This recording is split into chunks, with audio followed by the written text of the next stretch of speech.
mean, I think that it is important that we recognize that this country was built in the ability to tell somebody that we deserve to live by our own selves. Whether you are right or whether you are wrong, you have the right to be able to make that claim. I think the origin story and why we got independence was because we tell the colonial master to get out of our way. Now, what besides this republic and having been built on the principle of the right of self-determination to then turn around and tell its other citizens that they do not have that right. Today is a vindication, we're in the process of vindicating the ability of citizens to speak up and say to the republic that I want to determine my own fate. That is constitutional. That's the essence of today's proceedings. Thank you very much. Soku.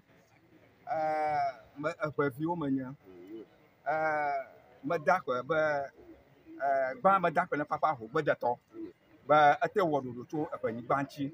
Ba apani ba aba ala akulvi ma apani bale. Ala ba ma nya Ghana. Ka ke fiam yido fifia. Mi ji nya ko nya pa apani ba. Adogo la Ghana chi. Abi nya to nya ko kusi no no. Ta akwafi re sare na do. Bo formaliu. Mama da kalago. Mo nane kama dodogo. Tuma dodogo. Akoma dodogo. Yima dodogo. But dog when never feel the salaba. Jinoropo. Now the salad me awun. Apa.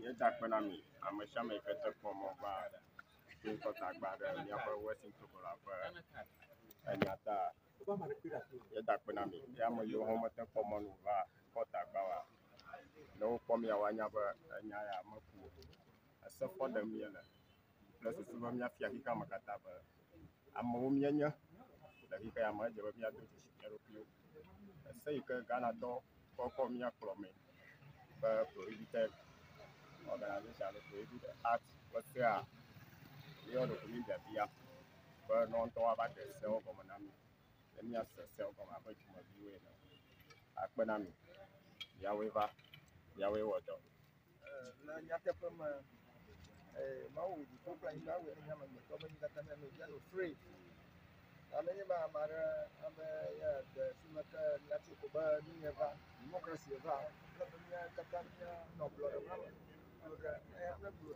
kata dia cuma ni ma iyo le nya to nya ti le mara kana de pressure no dia di ba ya ni lo ya ko ya wa no di ani kuda na mau ba na ba ni ba ta ya blood kana Kristo ko na nyo sumi kata nya si la ni ba ni ba tu ko ne no ku sha ba le ka le mau ba na amen ba ko ni ja ka su ko cosmos anya ka te tu nya gba na ba tu kwa ni ba nya ba tu kwa ka nya ga tu ba to ko ni ba a jo ko Africa na to Ghana ni British over we.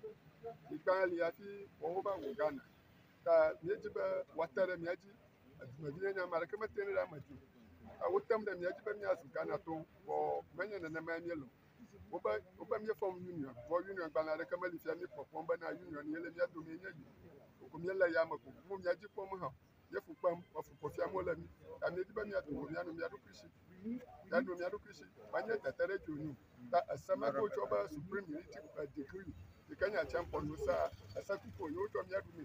And you even know the Sada, and you have your community, and you have a pen and your auto. Repum yang kwanya Cornelius Anyado. Alaba ni komi di jinpi ko nyabe. Nyoma rewi. Mi ko pa blood dan for the Kenya. Anya danya yi plena be menya Ghana to minyo. Da du kanya voter region du nyomi la do mako agora kere kamala miasu ne nyun chuku ti yo no ba ko na ko mandu go o du ma biu kata ko nyo fu ko fami mi ya ta mi ni da kuku no da sinyanchi na ni ajo ayo nyamanya ni o mi nye no wona na kana mi abadu fatu re mi aboko ha mi ba no da sinyanchi de ne mi to mi akunyo ni ba manu na mi akunyo no odu na mi ajujo fo pepe ya ta mi le adon ya jiro mi ma tutura maraka mi chokura maraka nchu mi chunwa no maraka nchu yo mi atoko nya sabe no da sinyanchi na mi ajo ya te mi afu on kura maraka akpana mi ko yen Ebenezer dogo to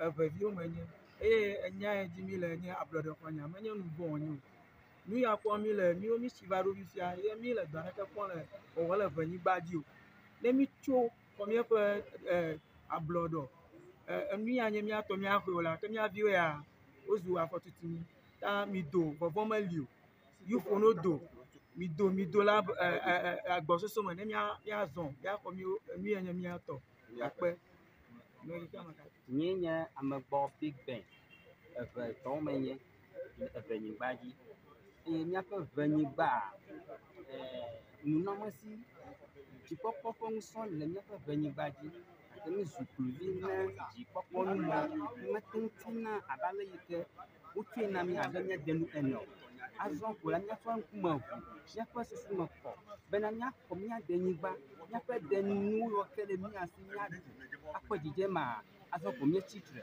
eta míeƒoƒu ɖem edeviwo ɖe sia ɖe wowɔ ɖeka kple edevi evetɔ míaxɔ míade nyigba míade denuwo etomenuwo anyigbadzinuwo yiwo ke nye míatɔ hafi míezu kluvi nea azɔ ko míaganye kluvi o míazu gomekpɔla eye míanɔ ablɔɖe me abe ale Yehowa Mawu ŋutɔ ɖoe na mí evetɔwo ene gbedagbe na ame yiwo va enya gblɔƒe le egbe ƒe ŋkeke me yi katã míwɔ ɖeka yi katã míwɔ ɖeka míaxɔ míade nyigba le Mawu ŋkɔ me amen.